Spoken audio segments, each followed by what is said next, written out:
Estamos ya por fin con el abogado del presidente Pedro Castillo, de la primera dama también, Lilia Paredes, Benny Espinosa, quien ha tenido la amabilidad de darnos una entrevista. ¿Cómo está, doctor? Muchas gracias por estar con nosotros en Grado 5. René, muy buenos días, un placer. Gracias. Mire, hoy día se decide la suerte de Jennifer Paredes, pero usted es abogado exclusivamente del presidente Pedro Castillo y de la primera dama, ¿no? Solamente ellos dos son sus patrocinados, sus clientes. En efecto, yo patrocino tanto al presidente como a la primera dama en todas las causas penales que se han abierto en su contra. ¿Y por qué es que usted está hablando tanto de Jennifer Paredes? Bueno, esto está relacionado directamente con sus patrocinados, pero hoy se decide la suerte de Jennifer Paredes y usted ha defendido jurídicamente y con pasión que no se le dé prisión preventiva tal como pide la Fiscalía por los delitos de lavado de activos, organización criminal, colusión, ¿no? Y porque creo que el caso Jennifer Paredes es un muestrario y dechado perfecto de lo que no debe hacerse, es un antimodelo. Los fiscales no pueden detener para luego investigar. En un mes de investigación ya detienen. ¿Y cuánto tiempo de investigación piden? 36 meses, es decir, un mes y ya te tengo detenida y te tengo detenida por 3 años. La lógica es al revés. La Corte Interamericana de Derechos Humanos ha dicho, los estados, el Ministerio Público, solo pueden primero investigar para luego detener. Ese es el orden que debe seguir por un sentido muy claro. La Corte ha especificado, y lo hizo en un caso muy grave, que es el caso Chaparro Álvarez y Lapo Íñiguez contra Ecuador, una acusación de tráfico de estupefacientes bajo la ley colombiana, y la Corte Interamericana dijo, no importa si el delito es grave, lo que interesa es que el Estado tiene que reunir evidencia, información, elementos y datos para que una vez que alcance el conocimiento para llevar a juicio a una persona, recién pueda detenerla para asegurar su presencia en juicio. Pero se supone que eso está presupuestado en el artículo 268, ¿no? Del Código Procesal Penal. O sea, son tres condiciones, una de las cuales son indicios suficientes. Entonces, eso es subjetivo. No, es objetivo porque, claro, lo que dice el artículo 268 es 3 requisitos y el primer requisito material es la existencia de graves y fundados elementos de convicción en 2 extremos. Uno, el delito imputado y 2, la responsabilidad. Es decir, tiene que haber tantos elementos de convicción para que el delito aparezca como para que la responsabilidad o vinculación Pero de la ¿quién persona lo determina? también. Eso lo determina el juez, por lo tanto es discrecionalidad del juez y es un ámbito subjetivo. Aunque el juez tiene una guía judicial vinculante, que es el Acuerdo Plenario 1/2019, que ha establecido que el estándar para dictar prisión preventiva, cuando la ley habla de graves y fundados elementos, se refiere a una sospecha grave, vehemente, firme, fuerte. No cualquier sospecha. Es más, para nuestro Tribunal Supremo, la sospecha tiene que ser superior a una acusación. La pregunta es, hoy, tal como está construido el caso de Jennifer Paredes, ¿podría la Fiscalía sostener una acusación? ¿Por qué necesita 3 años para construir un caso si es que no tiene tan sólido? Eso es interesante lo que usted planteó, ¿no? O sea, ¿por qué necesita 3 años? Se aseguran, pues, por la carga procesal, ¿no? Hay distintas explicaciones. No lo creo. Yo creo que más bien es por la inconsistencia. Por ejemplo, vamos a poner un ejemplo. Se encuentran sellos, ¿no es cierto? Una hoja con sellos, en fin, y no se logra determinar para qué fue, ¿no es cierto? Cómo se hizo, quién lo hizo, los motivos. O sea, encuentran el elemento, pero no responden las interrogantes. ¿Eso qué significa? Significa que está en una etapa inicial.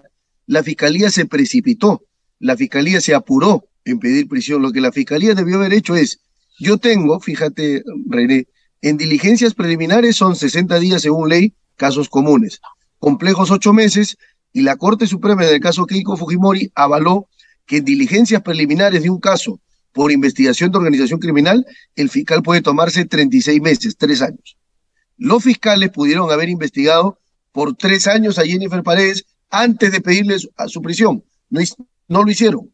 Renunciaron a investigarla 35 meses. Solo la investigaron un mes preliminarmente y con eso piden prisión. Entonces, los fiscales tienen que asumir los costos de su premura y de su precipitación en este caso de Jennifer Paredes. Es interesante lo que usted dice, porque, digamos, como ciudadano, más que como periodista, uno quiere ver castigo, ¿no? Uno quiere ver, sobre todo, castigo a las personas sospechosas, ¿no? Entonces, emotivamente hablando, el castigo lo exigimos como ciudadanos por encima de la libertad, que es un derecho tal vez el más importante, ¿no? Entonces quiero aprovechar, yo he cubierto evidentemente los casos de Keiko Fujimori, Ollanta, Susana Villarán, ¿no? Y se llegó a hablar, esto es impopular lo que le voy a preguntar, ¿no? Pero se llegó a hablar de la prisión preventiva como un mecanismo de tortura. Sí, y yo te voy a expresar mi posición, René, que es la misma e inalterable si se revisa.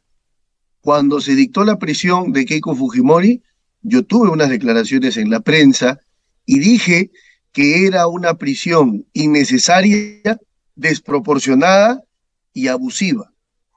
Cuando pasó el tema Humala, Nadine Heredia, sostuve que era una prisión ilegítima, ilegal e inconstitucional.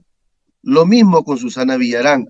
No importa acá quién sea, importa hacer cumplir el derecho y en efecto, como bien dice René, lamentablemente la prisión que debería ser la excepción se ha convertido en la regla y se utiliza como un mecanismo de extorsión procesal para doblegar voluntades, para poder lograr una derrota de la fuerza psicológica de las personas. Para quebrar, como se dice coloquialmente hablando, para quebrar, ¿no? Y digamos, eso se ve bien desde la orilla de un ciudadano indignado con la corrupción, ¿no? Hasta que le toque, hasta que nos toque.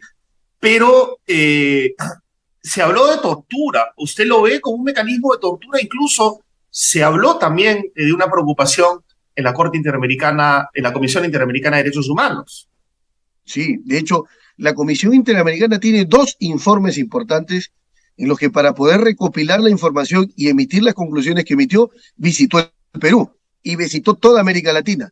La primera conclusión fue la prisión preventiva, ¿no es cierto?, tiene una estadística alarmante, abusiva y grave. No es posible en países como en el Perú, se dijo en el primer informe, que 6 de cada 10 presos en el Perú sean presos sin condena, o sea, con prisión preventiva.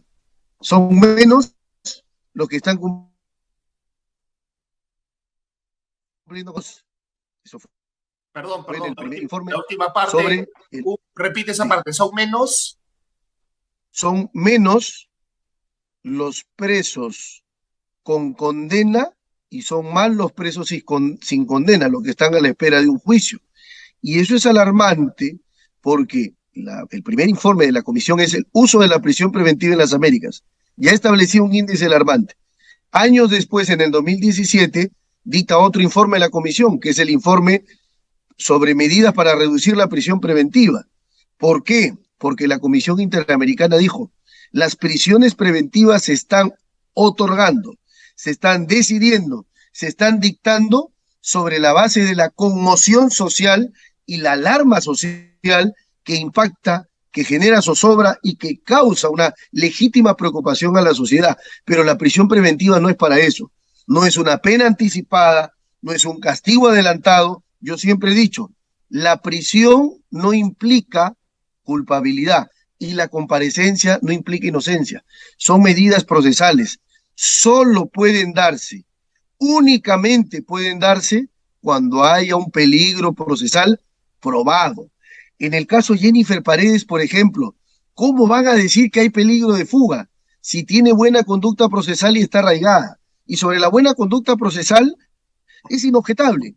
Fue citada a declarar como investigada de la Fiscalía. Esta discusión de que estaba o no estaba en Palacio de Gobierno, pero doctor, nos quedan unos minutos nomás y quería preguntarle también sobre la entrega del pasaporte. Sé que ya usted lo ha respondido en otros medios, pero acá hay una audiencia distinta.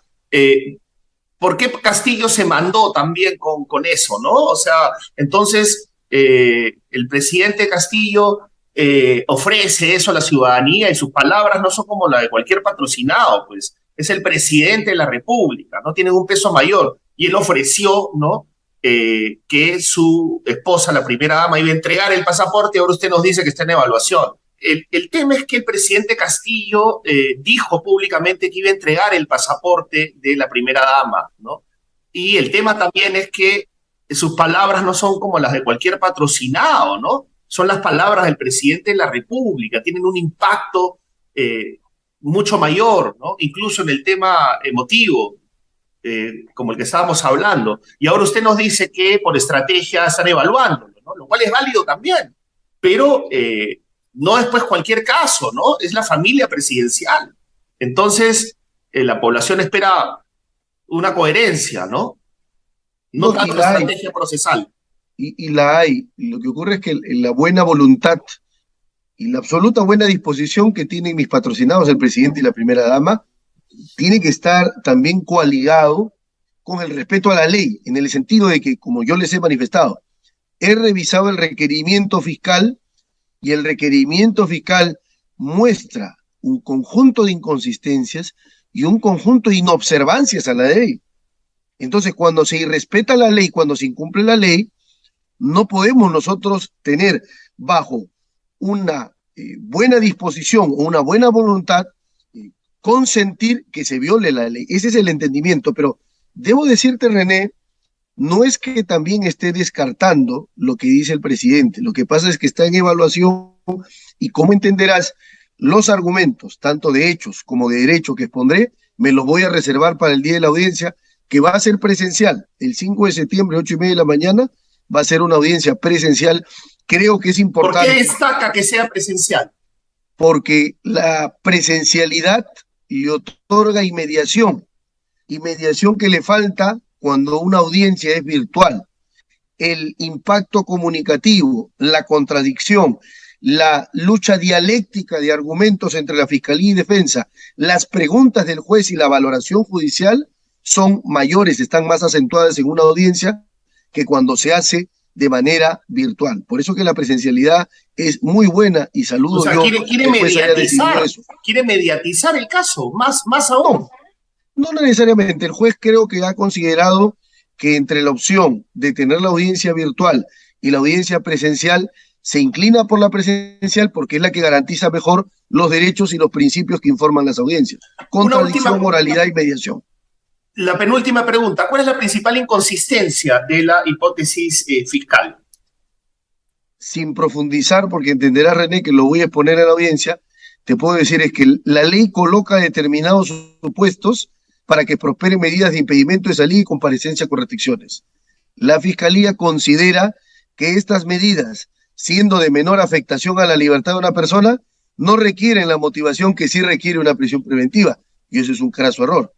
Se verá por eso en la audiencia.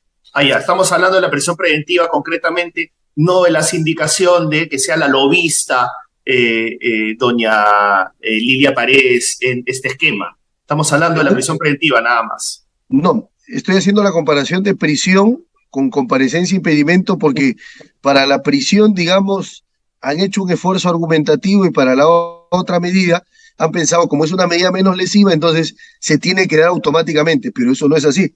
El sistema peruano, como los sistemas modernos, establecen que toda medida que restringe derechos tiene que obedecer a un conjunto de criterios. Y por eso es que el juez solo las concede cuando la Fiscalía ha probado que se han cumplido esos criterios. Entiendo. La última pregunta, entonces, ¿qué le parece que la población, justo ha escrito una columna ahora en La República, esté todo el tiempo viendo cómo sus autoridades, esas exautoridades, están desfilando en los tribunales, ¿no? Todo el tiempo estamos viendo cómo desfilan, ¿no? ¿Y qué le parece el tratamiento de la prensa en general? Me parece un tratamiento inadecuado. Lo he dicho y lo sostengo y espero que esto cambie. Se cometen excesos. No se puede poner en portadas, en primeras planas, no se pueden hacer afirmaciones irresponsables que una persona es culpable cuando un juez aún ni siquiera la ha juzgado. No puede hacerse aparecer a un investigado como condenado porque investigación no es condena. Y la libertad de opinar y de expresarte o de informar no te da derecho a difamar. Libertad no es libertinaje. Entonces yo creo que eso es muy importante. Considero que es importante el tratamiento y la difusión que hace la prensa sobre este tipo de casos. Por supuesto, una audiencia de prisión es pública y por supuesto que es importante lo que se pueda decir, pero creo que los periodistas que están en el mundo judicial tienen que ser cronistas judiciales y tienen que conocer el ABC del derecho. O sea, muchos irresponsablemente hacen aparecer como culpable a alguien a quien la Constitución y la ley dice que se le debe presumir su inocencia. En el Perú campea la presunción de culpabilidad y en el Perú campea la inversión de la carga de la prueba. El inocente tiene que demostrar que lo es y es al revés, la fiscalía tiene que demostrar que la persona es culpable. Interesante, interesante. Es impopular esta pregunta, pero había que hacerla. Es interesante escuchar ese punto de vista. Muchísimas gracias, doctor Espinosa, por su tiempo. Hasta una próxima Bien, oportunidad. un placer, muy buen día, gracias.